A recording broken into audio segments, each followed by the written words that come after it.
آگے تھوڑا مزید تشریح کرتا ہوں کہ گناہ میں مبتلا ہو جانے کا خطرہ ہو تو اس سے بہتر ہے اس وقت کے والدین اس کو پھر دوسرا میں بچوں کے لیے یہ کہنا چاہتا ہوں جو والد کو حج کرانا چاہتے ہیں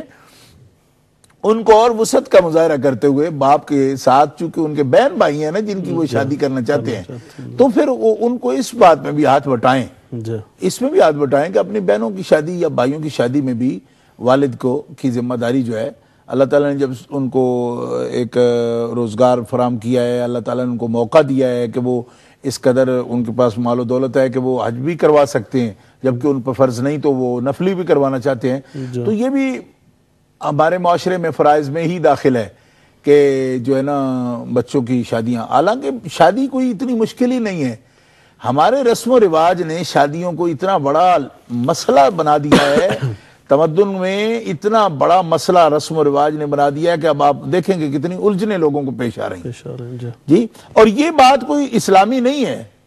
جہیز کی صورت میں اتنا بڑا کھانے یہ وہ سب چیزیں یہ ہماری اپنی وضع کردہ ہیں، اور جو جھوٹی عزت ہم بناتے ہیں کہ اس نے یہ کیا ہے تو میں اس سے بڑھ کر نہ کروں تو میری تو ناک کٹتی ہے، اس چیز نے ہمارے معاشرے کو اس ساری مصیبت میں مبتلا کر رکھا ہے کہ لوگ کعبے جانے کو تیار نہیں ہیں اور مسجد نبوی جانے کو تیار نہیں ہے، آفر بھی ہو رہی ہے تو کہتے ہیں جناب میں تو یہ کروں گا، اور وہ کرنا کتنا مشکل ہے، جتنی انسان کے پاس گنجائش ہے اس کے مطابق اگر کرنا چاہے تو بتائیے شادیاں کیا مسئلہ ہے؟ صحیح بات جی بہت شکریہ۔ ہمارے ساتھ اکبر علی صاحب ہیں لندن سے، السلام علیکم۔ سوری کال لگتا ہے ڈراپ ہو گئی ہے جی۔ اکبر علی صاحب آپ دوبارہ تشریف لے آئیں، انشاءاللہ تعالیٰ پھر آپ سے بات ہو جائے گی۔ تو جی حضرت اس کی آپ نے وضاحت فرما دی ہے۔ تیسرا ان کا سوال یہ تھا کہ بیٹا اپنا فرض حج کرنا چاہتا ہے تو اس سلسلے میں وہ یہ کہنا چاہتے ہیں کہ اس کے والد کہتے ہیں بھی پہلے ہماری ناراضگی جو ہے وہ آپس میں نپٹائی جائے اور پھر آپ جائیں یا نہ جائیں یہ بعد میں معاملہ کریں، تو اس پر آپ کیا سمجھتے ہیں کہ یہ پہلے ناراضگی کا معاملہ نپٹانا ان کا ضروری ہے؟ بسم اللہ الرحمن الرحیم۔ یہ مجھے لگتا ہے ایسا ہے کہ ایسے والدین جو ہیں وہ کسی اور ذہنی بیماری کا شکار ہیں، ان کو نظر ثانی کرنی چاہیے اپنے رویے پر۔ حج کو موقوف کرنا کہ کوئی اگر ان کی ناراضگی ہے اور وہ پتہ نہیں کتنا ایک طول طوال مسئلہ ہوگا، اس پر بچے کو روکنا حج اور فرض حج سے یہ ان کے لیے جائز نہیں ہے، اور ایسی شرائط لگانا یہ بہت بری بات ہے۔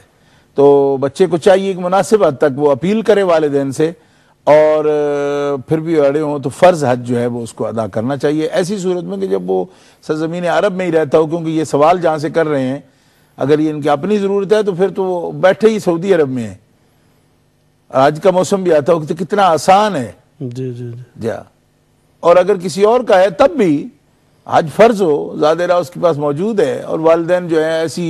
شرائط پہلی جیسے بات ہوئی وہ تو پھر بھی کچھ نہ کچھ اس سمن میں آتا ہے تو رہ گیا، لوگوں کے ناراضگیاں تو یہ تو پتہ نہیں وہ شرعی ناراضگی ہے یا کس قسم کی ناراضگی ہے، تو ایسا نہیں ہے، اس کو نہیں، اپنا فرض ادا کرنا چاہیے، اور اتنے فرض مؤخر کرنے سے اور ناراضگیاں بڑھیں گی بھی، مخلوق کے اندر یہی مار پڑتی ہے اصل میں۔ اللہ تعالیٰ کو راضی کرنے سے مخلوق انشاءاللہ راضی ہوگی انشاءاللہ۔ بہت شکریہ۔ ہمارے ساتھ غلام محمد صاحب ہیں ڈیوزبری سے، السلام علیکم۔ وعلیکم السلام، کہیے جناب کیسے ہیں حضرت؟ جی کیسے ہیں حضرت؟ ٹھیک ٹھاک الحمدللہ۔ اور میرا سلام دونوں حضرت کو، وعلیکم خاص السلام۔ طور پر ہمارے ساتھ صاحب عرفان حسین صاحب مسعدی کو بہت بہت سلام پیش کرتا ہوں، اور ان سے دعا کی عرضی بھی ہے کہ وہ ہم فقیروں کے لیے دعا کریں، اور خاص ہمارے شیخ الاسلام پیر و مرشد کے لیے بھی ان کی صحت اور عمر درازی کی دعا کرتے رہے۔ ماشاءاللہ آپ کا پروگرام بہت شاندار اور بہت اچھا جا رہا ہے، میں تو کہتا ہوں ایسے پروگرام بہت سالوں سے شروع ہونے چاہیے تھے جو ابھی ہوئے ہیں، خیر وہ کہتے ہیں نا دیر آئے درست آئے، اللہ سب کو اس سے کچھ نہ کچھ حاصل کرنے کی توفیق عطا فرمائے۔ ابھی حضرت فرما رہے تھے کہ لوگ شادیوں میں کافی خرچ کرتے ہیں، اب یہ بات تو صحیح ہے حضرت، جو خرچ ہو رہا ہے وہ تو واقعی اتنا ہو رہا ہے، اور اس کے بعد بھی لوگوں کو اس کا یقین نہیں ہے کہ یہ جو شادی ہوئی ہے وہ کتنے دن یا کتنے مہینے یا کتنے سال رہے گی۔ کہیں کہیں شادیاں تو میں نے سنا ہے اور دیکھا بھی ہے کہ گھنٹوں میں، دنوں میں، ہفتوں میں ختم ہو گئی ہے، تو ماں باپ تو بےچارے کہیں کے نہیں رہتے اس حالت میں۔